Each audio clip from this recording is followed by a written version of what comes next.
Hello everyone, my name is Nicholas Youngblood. I'm going to present my e-portfolio to you today. Just a little bit about myself. I'm a 14-year educator with a passion for teaching and learning and quality leadership. Some professional goals of mine. I want to obtain a position as a building principal.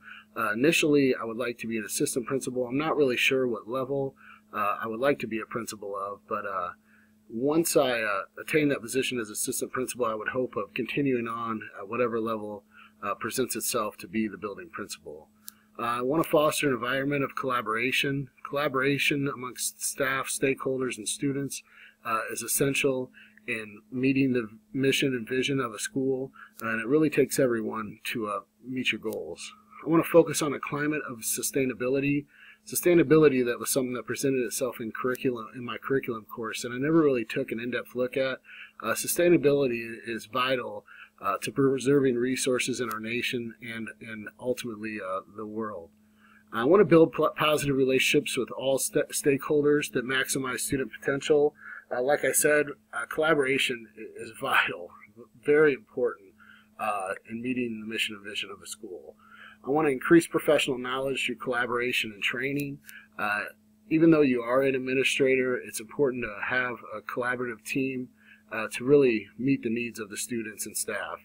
I want to implement innovative professional development that focuses on best practices, so we really are staying up to date in what really is working for schools in the United States. I want to continue my education towards superintendency eventually. That would be the next step. I think it would be an ideal position to really play a significant role in transforming education within a community. Some personal goals of mine is to continue to be a lifelong learner. That was something that was brought up often in my undergrad classes, and I really held that true or close to my heart, the importance of just never stop learning. I preach that today to my students in class.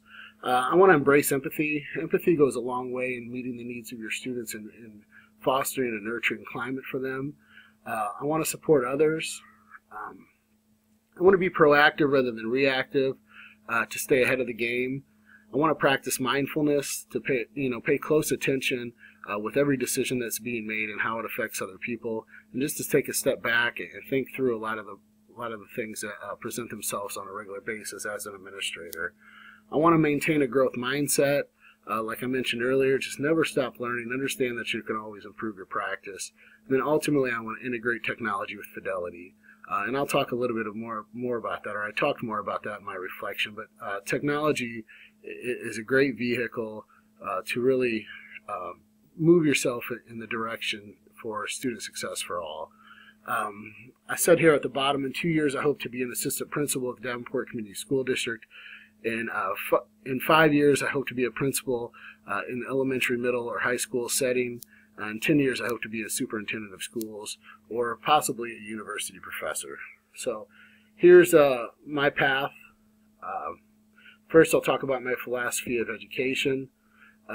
My philosophy of education focused a lot on collaboration and just working with other staff members to get the most out of your students. I started off with a quote from Steve Jobs, and he talked about the Beatles, that they just kept each other in check, they balanced each other. The total was greater than the sum of the parts. In business or in schools or whatever it may be, it's never done by one person. They're done by a team of people. So I talked a little bit about some skills that you need to have as a principal. Like I said, you can't do it on your own.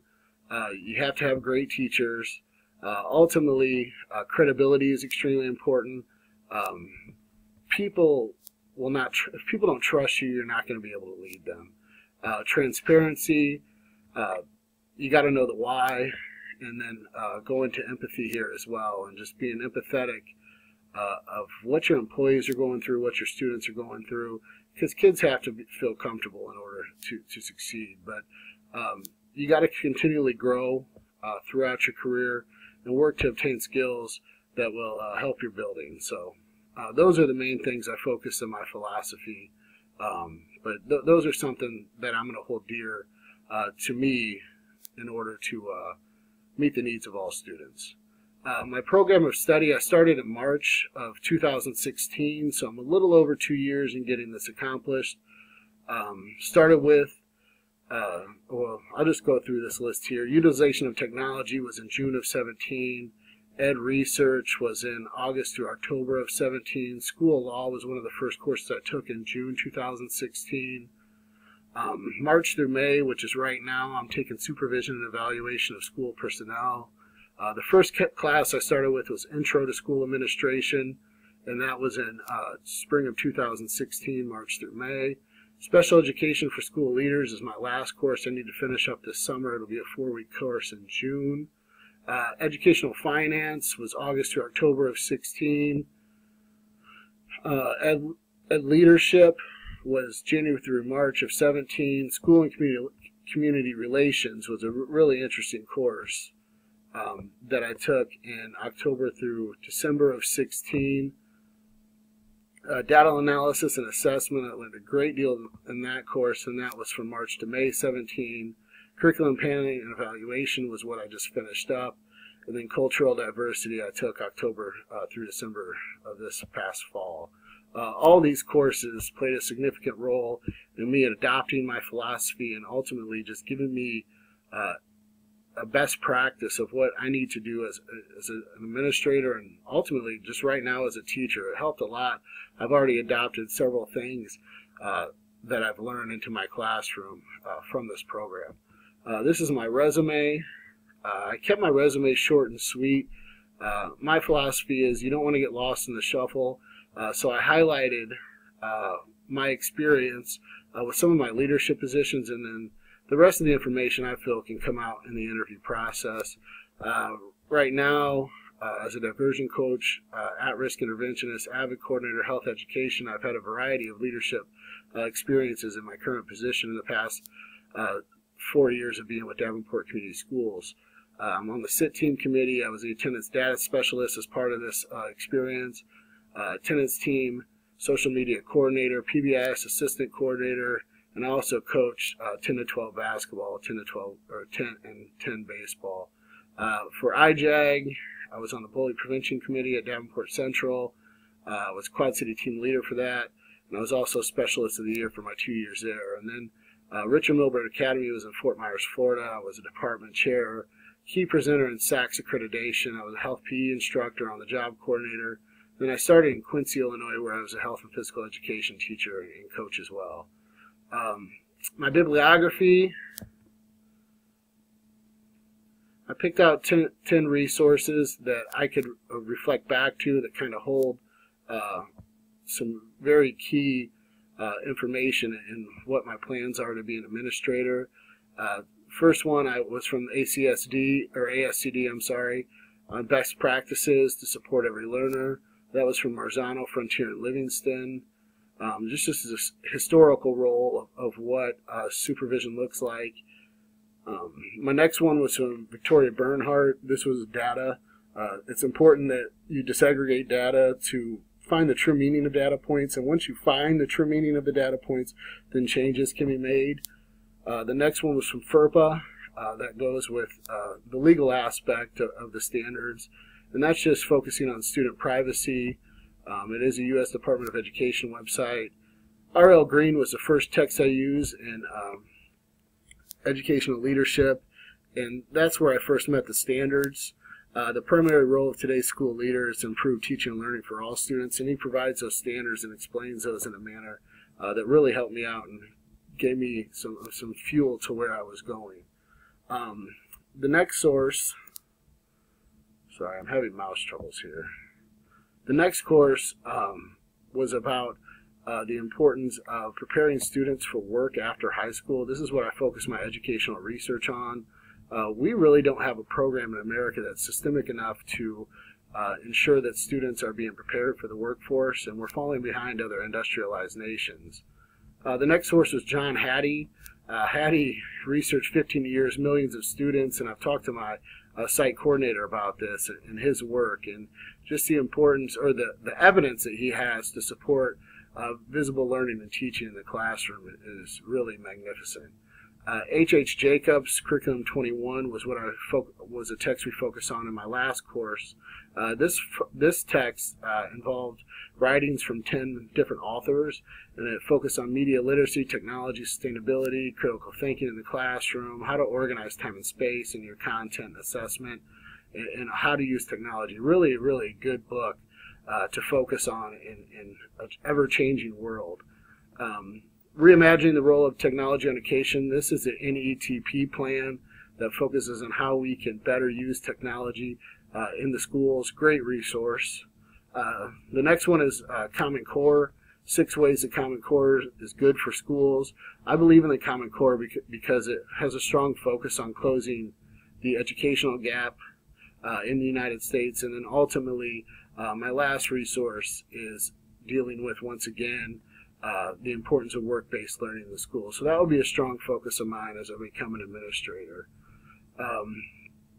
My activities at the district level, one I recently did was the mental health first aid training. The mental health first aid training taught me how to spot a student in crisis and what to do if that individual is in crisis, and how to get them to the appropriate place to ensure that their needs are being met. At the district level, I also attended a district trade meeting where they discussed the importance of getting trades back in the schools. That was with the assistant superintendent of schools and the building principals of the 3 different high schools along with mine, so 4 different high schools in Davenport. As part of this experience, I took the role as co-lead of PBIS. There's some information there to where we disaggregated data here at the top during that training. This has taught me a great deal about behavior supports and positive reinforcement for behavior. The Historical Black College and University Awareness Night was something I worked on for the school as well, or for the district as well. And that was just promoting historical black colleges and universities for our students in Davenport. And then our curriculum expert interview with Marianne Corbin, who's the assistant curriculum expert in Davenport, focused on how to adopt new curriculum. At the elementary level, I had the opportunity to work with 2 great principals, Rachel Ivory and Lisa Baxter. Rachel Ivory here is a principal of a Title I school, and Lisa's on the other end of the spectrum with one of the lower free reduced lunch sites in Davenport. With Rachel, we discussed behavior. I sat through a CTT meeting, dealt with some mediation issues, and with Lisa, I did a kindergarten roundup, went to a CTT meeting, worked with the 95% group, and tried to focus on test scores at the elementary level. My secondary aspects were plentiful. For secondary, I worked with Dr. Jake Klipsch, and really I took the role of acting administrator on several different occasions. I have the SIT spreadsheet here that we use to analyze at-risk scores that I was leader of for the attendance data committee, and then the attendance data here that we focus on throughout this process. I was administrator in charge of the Catch-Up Academy that we use quarterly to ensure students are not falling behind, and there's myself and Dr. Klipsch there. Overall, the experience were very different, but it was a great opportunity to see, really what is going on inside of each building and how we can best meet the needs of all students.